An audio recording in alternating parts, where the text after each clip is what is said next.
I used to spend the night in hotel parking lots. What was I gonna do? I ain't had nowhere to stay, so I lived in the car. I had $35. And I said, come on, God, man, I've been trying to make this dream come true. You done left me out here like this. And I was crying so hard that he just said, if you get up, I'm gonna take you places you ain't never been. I was finna quit. So I said, skip it. I'm gonna quit anyway. So I got in my car, I went to a payphone, and I was gonna call my dad. You remember back in the day where you could punch in a code and call your answering machine and get your messages? So I called and I punched in the code. He said, hey Steve, this is Chuck Sutton with Showtime at the Apollo. We saw a tape of you. You're very funny. If you could get here Sunday night, we'd love to put you on television. Call me back. Let me know if you can make it. So I hung the phone up. I'm crushed because my whole dream of being on TV, and I couldn't get to New York. I got $35. How am I gonna get to New York? I can't make it. So I'm standing there at the phone booth and tears just coming down my face. I said, God, so that must be a sign for me to go home. Cause this it, I ain't even got the money to go to the Apollo. My whole thing that wanted to be on TV, I couldn't even make the dream come true. This is the most messed up moment. And so I said, man, let me call this dude back and see if he said this Sunday. Cause maybe he said next Sunday and I could hustle up a little bit of money or something. I don't know what I'm gonna do, but let me just call him back. So I called him back. Steve, this is Chuck Sutton, Showtime at the Apollo. We saw a tape of yours. You're very, very funny. Look, we have an opening Sunday night at Showtime at the Apollo. If you can make it, we'd love to put you on TV. I said, it's this Sunday. Before I hit the button, I heard, doop, you have another message. Now, it wasn't there before. So I punched my code in. I listened to the second message. It said, Steve Harvey, this is Tom Sobel from the Comedy Caravan. This is a Thursday. He said, I have a gig in Jacksonville, Florida on Friday night that pays $150. If you can get there Friday night, you'll make $150. So I called him back and I said, hey Tom, did you get a gig away? He said, no, it's still available. He said, can you get there? I said, I'm in Pensacola, Florida. I'm 3.5 hours away. So I drive to Jacksonville, Florida, and that night I made the 150. The club owner said, man, you funnier than the guy we hired. If you stay tomorrow night, I'm gonna give you another $150. So now I got $300 now. So I get on the phone, I call Chuck Sutton. I say, hey man, is the gig still available at Showtime at the Apollo? He said, yeah, we got one opening left. I said, I'll be there. So I called Eastern Airlines, who used to be open back then. They had a special for $99 going from Jacksonville, Florida to New York round trip. So I parked my car at the airport. I got it.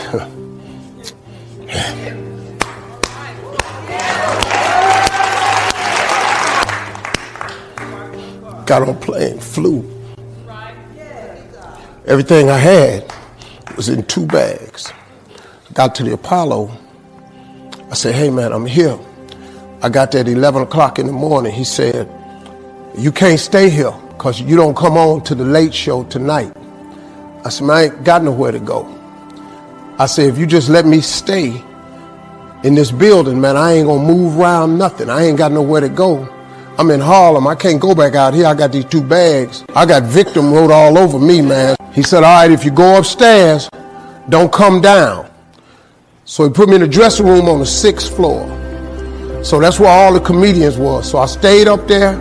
I got hungry around 3 o'clock, and I couldn't take it no more. So I went back downstairs, a dude named Alton Liston. I said, hey man, he said, man, I thought I told you, don't come down them damn steps. I said, hey man, I'm just hungry, man. I said, let me go to that KFC I saw on the corner. Just let me get some chicken. I'll come right back. He said, man, if you ain't back in 20 minutes, you ain't getting in this building. So I went, bought me some chicken, came back. So the comedians started coming in the building. They started coming up on the 6th floor. So I meet this guy named D.L. Hughley. I introduced myself. He introduced himself. I'm sitting there, another guy come in named Dwayne Johnson. Then this other dude walked in named Jamie Foxx. And I introduced myself. We don't know each other. Ain't none of us famous. It's 1991, man. They gave everybody the lineup. I was on the last show of the night. I don't go on to 11 at night. I done had this 4 pieces of chicken. I'm starving, man. That chicken done wore off. I'm nervous, man. I'm about to throw up. D.L. Hughley went downstairs. D.L. Hughley got booed off. Dwayne Johnson got booed off. Jamie Foxx went down there and got booed. They booed Jamie, then Jamie started singing. And then they started clapping. And Jamie had their ass, then he went back to them jokes, and they got his ass. So I'm walking down the steps, and I see Jamie sitting on the steps. I said, hey, man, hang in there. He said, man, that ain't never happened to me before, man. This is crazy. This Jamie Foxx, man, one of the most talented people in all of comedy. And now, you don't even know how nervous I am, man. I can't even. My breathing is shot because these dudes been booed. So I walk out. I had wrote this joke.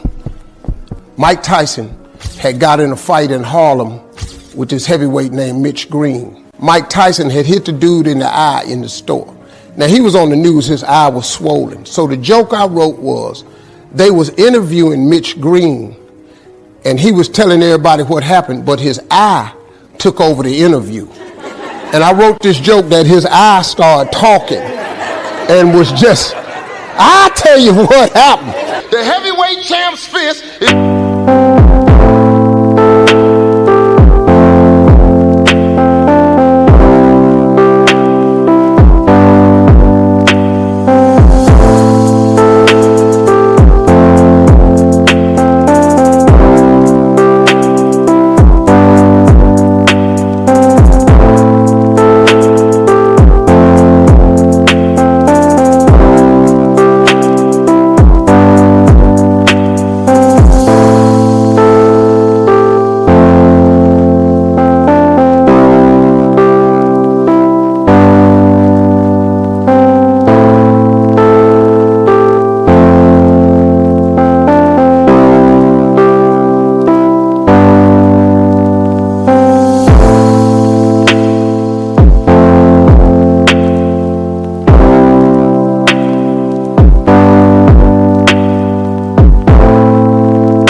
I just said, Lord, Lord, Lord.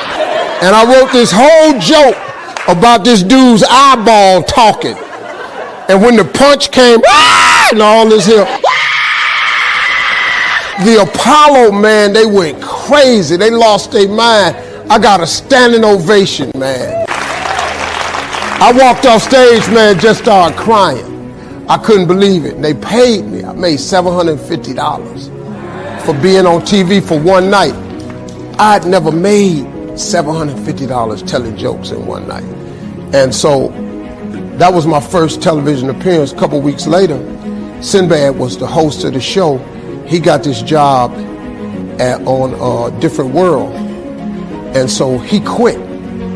And so Mark Curry became the host. And then Mark Curry got hanging with Mr. Cooper, and he quit. And they came to me and said, would you come back to New York and host amateur night for us to just try you out? Oh, ain't no problem.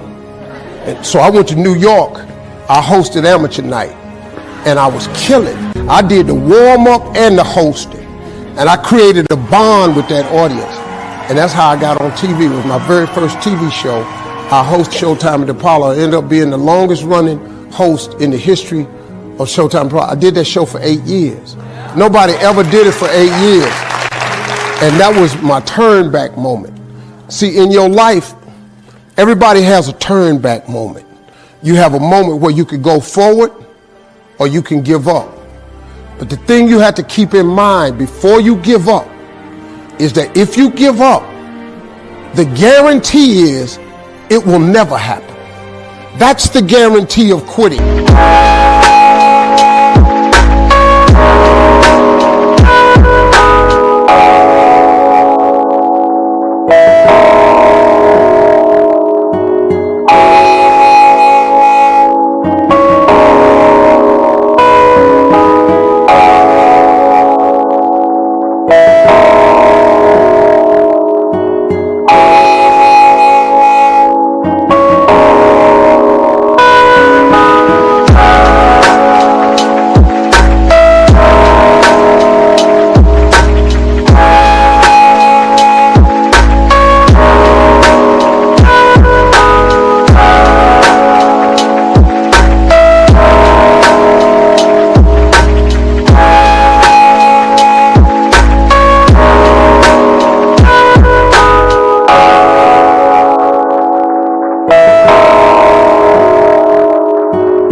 That it will never happen, no way under the sun.